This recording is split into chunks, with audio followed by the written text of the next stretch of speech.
Good morning, y'all. It's your boy Earl, www.deuceswild22.com, where we make and manufacture premium gourmet dipping sauce, Gold Rush, sweet and spicy, Dead Man's Hand, extreme heat, and Smoking Aces, healthy hot.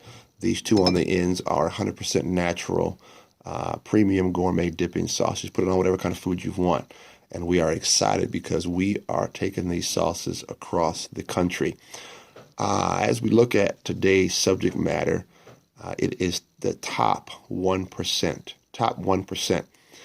And I am incredibly disturbed because as I was doing the research, I have my notes right here in front of me. So if I glance to the left of me, right of you, if you will, I was taken back and literally appalled at some of the research that I came across. And like you know very well, I try to be short and sweet, 5 minutes and under. But I have to discuss this with a little bit more of depth than usual. So top 1%, what are we talking about? You got to have some goals. And obviously one of those goals is financial. And I don't want to take away another video title that's coming up soon, but we got to have top 1% goals. And so now this is depending on where you do your research and how many people you look at. You know, there's Barna, there's Google Analytics, there's all kinds of stuff, Federal Reserve, states, counties, regions. You have different levels of research, okay? And so when I say top 1% income or top 1% net worth, understand that there's multiple sources out there. But the point is, I want you to be aware of who and what is around you, right? First of all, be aware of your specific region, your specific state, be aware of what that looks like, okay? So you know what you're looking at when you meet people in your region, in your state, okay? And then as you grow your business, be aware of what's out there across the nation. Now, what's so disturbing about the research I came across as I put together some of my financial goals for the next 2 years, because obviously you know what I'm doing. I have to do in 2 years what I have not done in 20. So watch this. I was disturbed beyond measure. Because as I was looking at research about net worth and top 1% income earners and brackets, I came across something in December of 2017. And it's culturally specific, which makes it even stronger to heart. And this article, this research suggests that in the state of Massachusetts, in Boston, that the average person of melanation has a net worth of $8. $8, which means that I'm holding in my hand right here a ticket to go see Black Panther, okay? And I went there, picked it up or whatever, and I got a discount. The ticket cost me $10.17. So you mean to tell me that I'm holding in my hand a ticket to go see Black Panther that is actually worth more than the average person in the state of Massachusetts that happens to be melanated? And the answer is yes. That's disturbing. Now, the counterpart of that is if you come from Anglo-Saxon or European descent and you happen to live in Massachusetts around the Boston area, your average or medium net worth is $247,000. Let that sink for a second.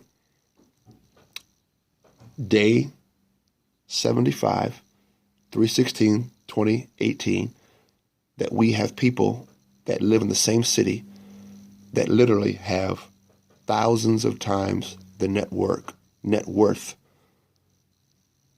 than another individual. Now, why is that significant? Because now you understand why I teach what I teach.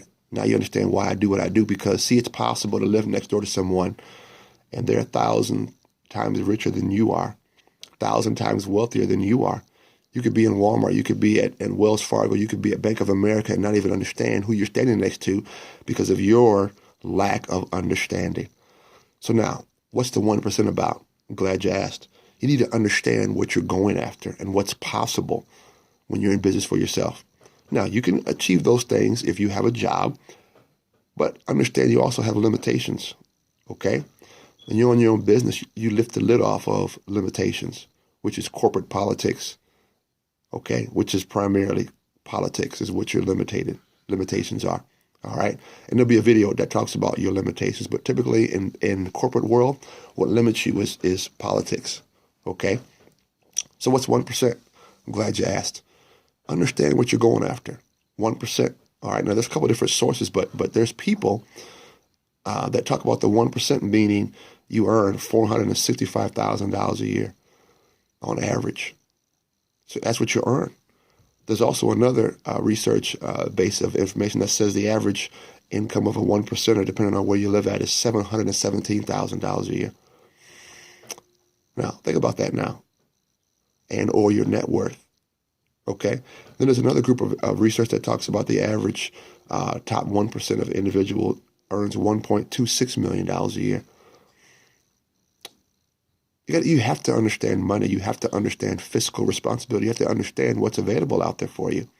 And you can't be deterred away from other people that have different mindsets than you. You have to learn how to exist within their world, but yet do what you have a dream or a goal and a desire to do. Now think about this. Boston, $8 net worth versus net worth of $247,000. You got to understand and change your mentality. All right, $8. This ticket to go see Black Panther, which is, by the way, is the #1 movie in America right now. They just grossed over $1 billion worldwide. So on day 75, March 16th, 2018, Black Panther, all black cast, black director, has grossed over $1 billion worldwide. Now that's a whole different video in itself. But the point is, look at the mentalities and look at the mindset. All right, this ticket is worth more than some people that live in the city of Boston, according to Federal Reserve research. All right, which is always skewed. But the point is, look at the general mindset and look at the general overall information that's coming out. All right, that's the medium average. So it's your boy Earl, DeucesWild22.com, top 1%. What do you want to do in life? Where are you going in life? www.DEUCESWILD22.com. Day 75, 3/16/2018. God bless. Bye-bye. Top 1%.